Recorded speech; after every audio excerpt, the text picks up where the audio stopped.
अस्सलाम वालेकुम जी दोस्तों ते अपने भरावो ते सज्जनों ते बेलियो ते मित्रों की हाल चाल है जनाब। अज 10 पीस पट्टी आले छतरी आले पट्टी आले जनाब लैके आया भरावां वास्ते। जी दोस्तों चेक करो जनाब, पट्टी आले कबूतर ने ओरिजिनल सही है, चेक करो माशाल्लाह। जी दोस्तों चेक करो माशाल्लाह सही है, ओरिजिनल चीज़ां, बहुत अच्छा रिजल्ट है। जोड़ा ही जनाब बड़ा तगड़ा है, जोड़ा ये लगे है जोड़ा मेरे को।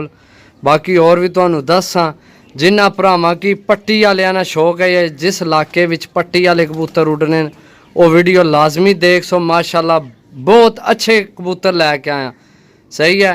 इन्हां दियां मोहरां मिट गईयां ने, जोड़ा लगे है, ये मोहरां च भी उड़िया रहा है सही है, चेक करो माशाल्लाह।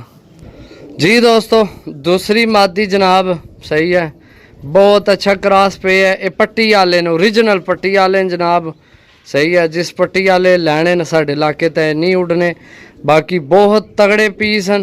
जी दोस्तों चेक करो, इस तो बाद जड़ियाँ चीज़ां दसां इन्हां तो भी तगड़ियाँ चीज़ां माशाल्लाह सही है। ए जनाब जोड़ा लगे पट्टी वाला सही है, जिस भरा लैने होवन 10 पीस देसां। ज़ाहरी गल है साढ़े इलाके ते उड़ने को नहीं, इन्हां दा पाबंदी है। तो बाकी ज़ाहरी गल है किसी दूर इलाके भी जाने तो इस गल 10 कट्ठे लगा सा, थोड़ी रकम है 10 पीस जनाब लैसो, याद कर सो पट्टी वाले जड़े इलाकों में जिन्हें चुड़ने।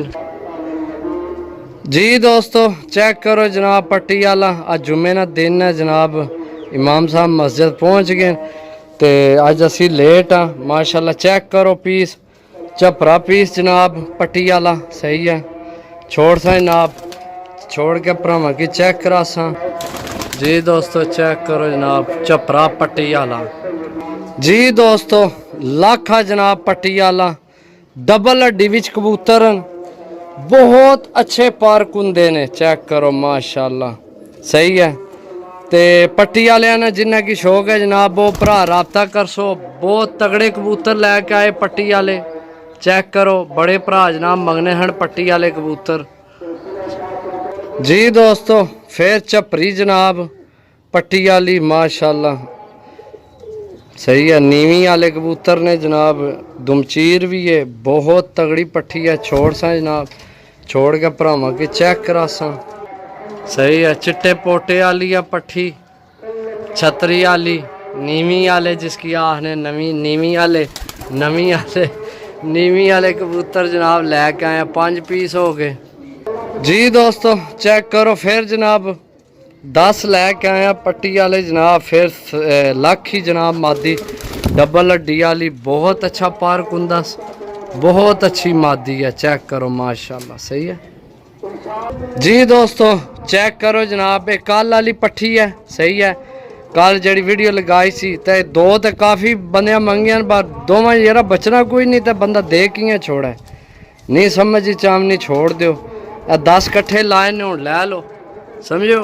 चेक करो जनाब मादी माशाल्लाह। जी दोस्तों चेक करो फिर जनाब, ये भी कल वाली है जड़ियाँ 2 लगाइयां सनेली तो एक और दूसरी, दो पट्ठियाँ जनाब माशाल्लाह बहुत तगड़ियाँ पट्टी वालियाँ। जिस भरा लैने होवन जनाब सही है। राबता नंबर भी सुनो ना 0325 52 40 603। जी दोस्तों माशाल्लाह डबल हड्डी विच सही है, स्लेटी माशाल्लाह बहुत तगड़ी पट्टी सही है, बहुत अच्छा पार्क होंदा माशाल्लाह। चेक करो जनाब अच्छे चीज़ां लैके आए, लैना देना नसीब है। नंबर नोट करो जनाब 0325 52 40 603 माशाल्लाह। जी क्या कलर हैं, चेक करो ना, आइयो जो उच्ची वाले लभन तो के चाहिए, आइयो जो कलर हैं। जी दोस्तों फिर पट्टी वाली झपरी जनाब माशाल्लाह, चेक करो यार कलर सही है। छोड़ सा इसकी नंबर वाली विकेट भी पई है सही है, चेक करो माशाल्लाह। 0325 52 40 603 10 पीस ने पट्टी वाले जनाब। जिस भरा लैने होवन राबता कर सकना 0325 52 40 603 कॉल व्हाट्सएप पे ही नंबर है।